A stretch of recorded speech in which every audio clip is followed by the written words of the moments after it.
여러분, 미국과 중국의 이 코로나19의 기원서를 두고 점점 이 수위가 높아지고 있습니다. 신냉전이라고 이야기할 만큼 완전하게 그렇게 얼어붙었지는 않지만 점점 얼어붙는 그런 모양새로 가고 있습니다. 이거 자칫하면 세계가 얼어붙는 건 당연하고요. 경제까지도 완전히 빙하기를 맞는 그런 시대가 오지 않을까 지금 굉장히 두려워하고 있어요. 사실 코로나19 애초에 우리는 우한 폐렴이라고 이야기를 했잖아요. 중국의 우한 지역에서 시작됐다 이거 말입니다. 그러니까 우한 지역에서 시작된 것이 맞는지 아니면 그렇지 않은 건지 여기에 대해서 이제 굉장히 많은 이슈거리가 있는 거죠.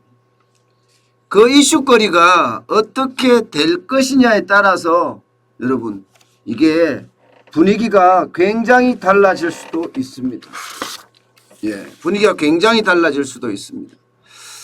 일단 조 바이든 대통령이 우한 코로나 관련해서 코로나19에 대한 기원에 대한 조사를 지시를 했습니다. 표면적으로는 수백만 명의 목숨을 앗아간 팬데믹의 유래를 찾은 다음에 앞으로 팬데믹에 대비하겠다는 입장이지만 사실 그 중심에는요 중국이 있는 만큼 대중 압박 강화 정책의 일환이 아니냐 이런 해석도 나오고 있습니다. 실제로 미 중앙정보국 CIA죠. 여기를 포함해서 2개 정보당국에다가 90일 재조사 기간을 주면서 최종적인 결론에 가까워질 수 있도록 조사를 해라, 노력해라 이렇게 지시를 했습니다. 이 최종적인 결과라는 게 여러분 최종적인 결과라는 게 보시는 것처럼 중국 우한 실험실 유출설 아니면 자연 발생설 이 둘 중에 하나가 결정이 돼야 되잖아요. 만약에 중국 우한 실험실 유출설이 됐을 경우에는 이거 파장 진짜 장난 아닙니다.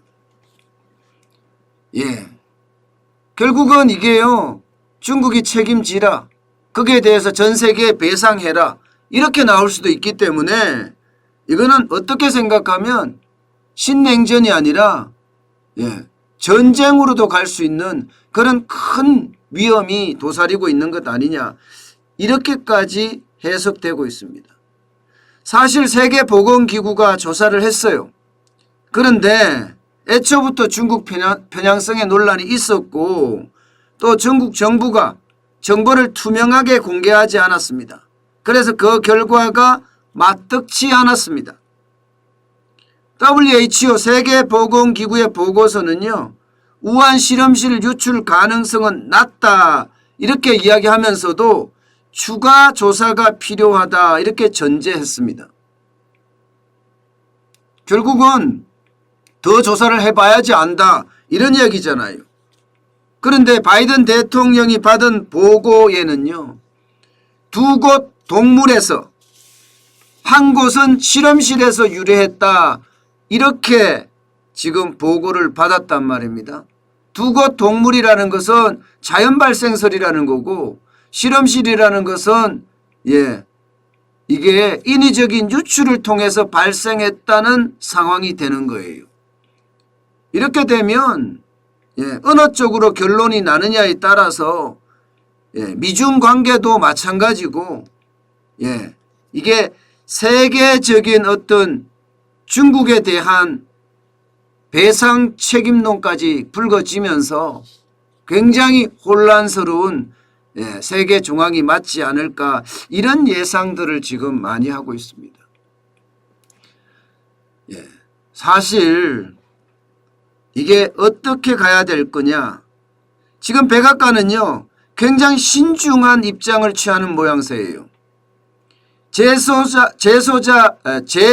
대한 어떤 지시는 이게 기원을 찾기 위한 노력의 연장선상에 있다, 이렇게 이야기합니다. 그러면서 새로운 것은 아니다, 이렇게 뭐라고 해야 되나, 좀 신중한 모드, 이것을 견지하고 있습니다. 그렇지만 이게 두 곳의 정보당국에 똑같은 지시를 내렸다는 사실 하나만으로도 이것은요 그 기원을 제대로 찾아서 거기에 대한 어떤, 쉽게 말하면 배상을 물을 것인지 아니면 이게 자연 발생으로 넘어갈 것인지 결정을 하겠다는 그런 상황입니다. 만약에 우한 실험실 유출설로 간다, 이것은요 뭐 말이 필요 없습니다. 중국에 대한 책임을 물을 거고요. 그 책임이 배상일 거예요. 그리고 그 배상 액수는 엄청나게 될 겁니다. 중국이 감당하지 못할 배상 액수가 될 수도 있을 거예요. 그렇게 된다 그러면 미국과 중국의 냉전은 불가피할 것으로 그렇게 지금 보입니다. 아마도 엄청난 정치적인 파장을 가져오지 않을까, 이런 이야기도 하고 있는 상태고요. 여기에다가 경제적 타격도 엄청날 것으로 예상을 합니다. 지금요 중국이 여기에 대해서는 굉장히 강력하게 지금 반발하고 있습니다. 재조사 지시를 했다는 것에 대해서 말입니다. 이게 음모론이다 이거죠. 음모론. 음모론이다. 왜 과학을 존중하지 않고 중국의 책임을 돌리려고 하느냐, 이것을 정치적으로 이용하려고 하는 거다 하면서 중국 정부가 외교부 대변인이 발표했으니까 강력하게 지금 반발을 하고 있고요. 주미 중국 대사관도 똑같은 이야기를 내놨습니다. 일부 정치 세력이 정치적 조작과 비난 노름에 집착하고 있다, 이러면서 굉장히 무책임한 행동이다. 이렇게까지 반발을 하면서 말입니다. 그러면서 반대로 미국의 비밀 생물 무기 실험실에 대해서도 조사를 해야 된다, 이렇게 역공까지 펼치는 그런 상태예요. 심지어 말입니다. 중국의 언론도 가세했습니다. 관영 황구시보 영문판 글로벌 타임스입니다. 여기서도 마찬가지 미국이 중국을 겨냥해 가짜 정보를 퍼뜨리고 있다, 과학보다는 정치적으로 악용하고 있다, 이렇게 맹비난했습니다. 맹비난. 자, 이렇게 됐을 때 지금 벌써 갈등이 시작됐다, 이렇게 보이시죠. 이렇게 되면 이제 조사가 어떻게 될지 봐야 되잖아요. 사실 조사는 결론적으로 쉽지 않습니다. 내부 고발자가 나타나거나 그렇지 않으면 중국 체제가 변화돼서 실제 진실을 조사할 수 있거나 이렇게 되지 않는 한 이게 쉽게 드러날 수가 없는 문제입니다. CNN도 그렇게 보도합니다. 중국은 부상하고 있고 또 나름대로 세련된 강국으로 위신을 좀 만들고 싶었는데, 그런데 이게 바이러스 우한 폐렴이 만약에 중국 기원설이 되고 거기에 대한 책임론과 배상론까지 이게 불거지면 중국은 어떻게 되겠어요? 국가 자존심에 먹칠을 하게 되고 거기에 대한 국격이 손상되는 것은 말할 수도 없습니다. 때문에 어떻게 하든 방어하려고 노력할 겁니다. 이 방어가 결국은 미국하고 부딪힐 거고요. 미국하고 부딪히면서 결국 세계는 또 한 번의 전쟁과 같은 상황을 맞지 않을까 그런 예상을 합니다. 여러분도 잘 아시겠지만 2019년에 미국과 중국이 충돌을 했죠. 2019년에 충돌을 하면서 대한민국 경제는요 진짜 어려워졌습니다. 세계 경제도 어려워졌지만 대한민국 경제는 더더욱이 어려워졌어요. 2019년도면 문재인 정부의 소득주도 성장 정책, 특히 최저임금을 급속하게 인상됐던 때입니다.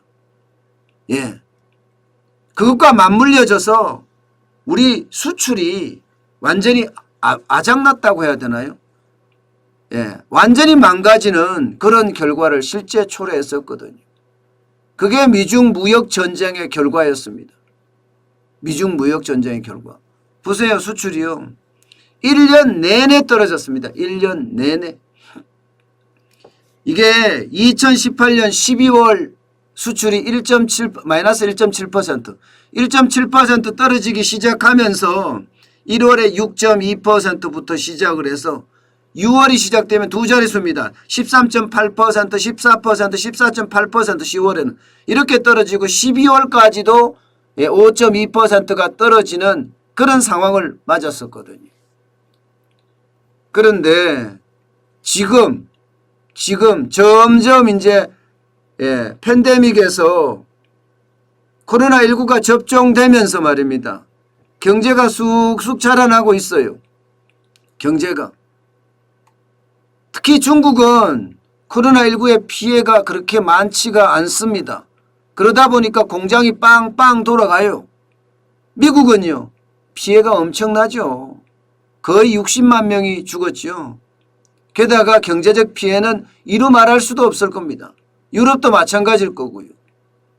그러면 지금 현재는 달러를 풀어서 어떻게 경제를 살려볼까 이야기를 하고 있지만 이게 워낙 피해가 커서 그 피해를 막을 수 있겠느냐 하는 예측도 지금 나오고 있거든요. 반면에 중국은 피해를 안 봤으니까 말입니다. 그렇게 되면 중국 경제와 미국 경제가 역전이 될 날도 얼마 안 남았다고 보이는 겁니다. 이게 여러분 미국이 경제적으로 중국이 앞서는 걸 용인을 할 거냐? 저는 그 용인하기가 쉽지 않다고 봅니다. 용인하기가. 결국은요. 미국이 어떻게 하든 경제 1등이 돼야 되고요. 세계에서 가장 강력한 국가가 돼야 돼요. 하늘에 태양이 두 개 있을 수가 없습니다. 그렇다면 전쟁의 강도는 굉장히 세질 겁니다. 물론 오늘 바로 이번 달 바로 올해 바로 이렇게 급작스럽게 일어나지는 않겠지만 생각보다 미국 경제가 회복되고 이게 일상으로 돌아가는 집단 면역이 되고 나면 미국은 본격적으로 중국에 대해서 이야기를 들 겁니다. 그렇게 되면 미국이 지금 계획하는 집단 면역은 7월이에요. 그러면 7월 이후에는 미국과 중국의 갈등도 시작될 가능성이 커진다. 그러면 우리는 어떻게 될까요? 우리는 지난 2019년처럼 우리 경제에 타격을 받을 수도 있습니다. 미중 무역 전쟁이 터지면 무조건 받고요. 무조건 받습니다. 무조건 경제에 타격이 받을 수밖에 없습니다. 저는 그게 굉장히 우려스럽습니다. 지금 한국은행이 보았을 때 올해 경제성장률 전망치를 4%까지 지금 올려놨거든요. 그런데 7월 집단 면역이 일어나면서 미국 경제가 부활을 하고 여기에 통화 긴축이 시작되면 아마 전체적으로 미국이 중국에 대한 견제책 본격적으로 꺼내들지 않을까 싶어요. 저는 그때가 또 우리 경제에 한 번쯤 굉장히 어려운 위기를 맞을 수도 있다. 이렇게 생각을 합니다.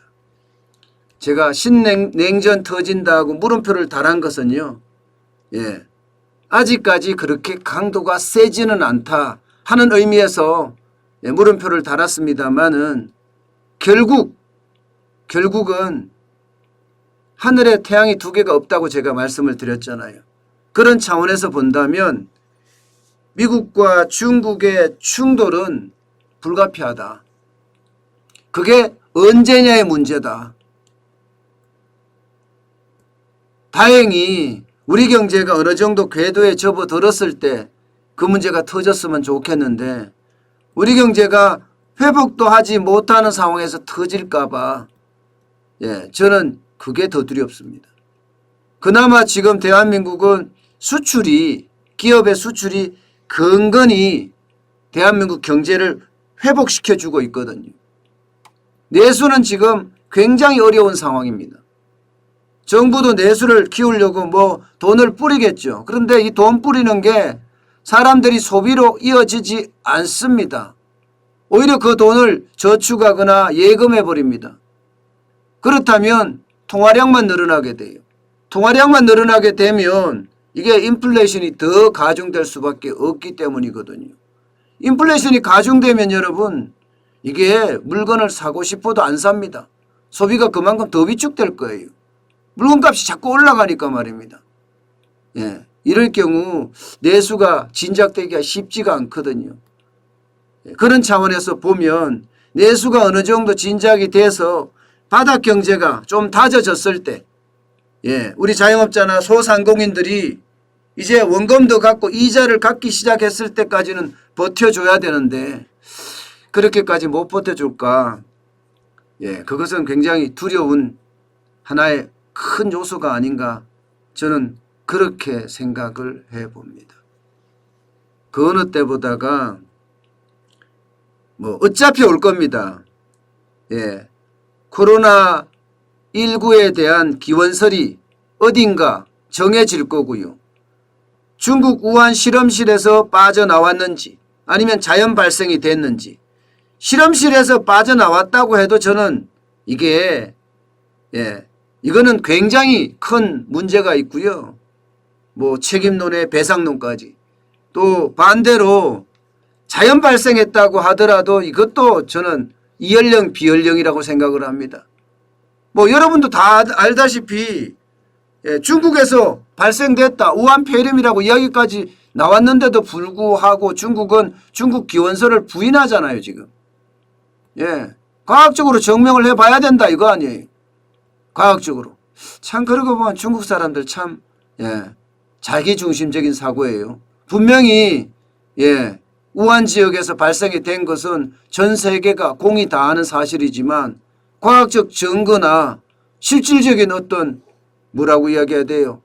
확정된 증거가 없다고 해서 지금 거부하고 있는 건가요? 어쨌든 여러분들이 알고 있는 일반 상식처럼 미국도 그렇게 일반 상식을 더 일반화하기 위해서 증거를 수집하겠죠. 예, 그게 아마 앞으로의 어떤 미중 충돌과 거기서 뒤따르는 예, 무역 전쟁 내지는 예, 극한 전쟁까지도 저는 두려움이 있다 이렇게까지 생각을 합니다. 예, 뭐 실제로 미사일을 쏘고 이런 일은 저는 벌어지지 않을 거라고 생각을 하지만 경제 전쟁도요. 극한 전쟁으로 가버리면 이게 옴짝달싹 못하거든요. 미국 중심의 어떤 대중 반중 연합전선을 구축을 할 거고요. 중국도 중국 나름대로 어떤 전선을 구축하겠죠. 러시아랑 북한이랑 이렇게 구축하겠죠. 그러면서 이게 적으로 어떤 상황이 연출될 가능성도 있기 때문입니다. 어쨌든 저는 그게 어떤 때보다 좀 위험하다.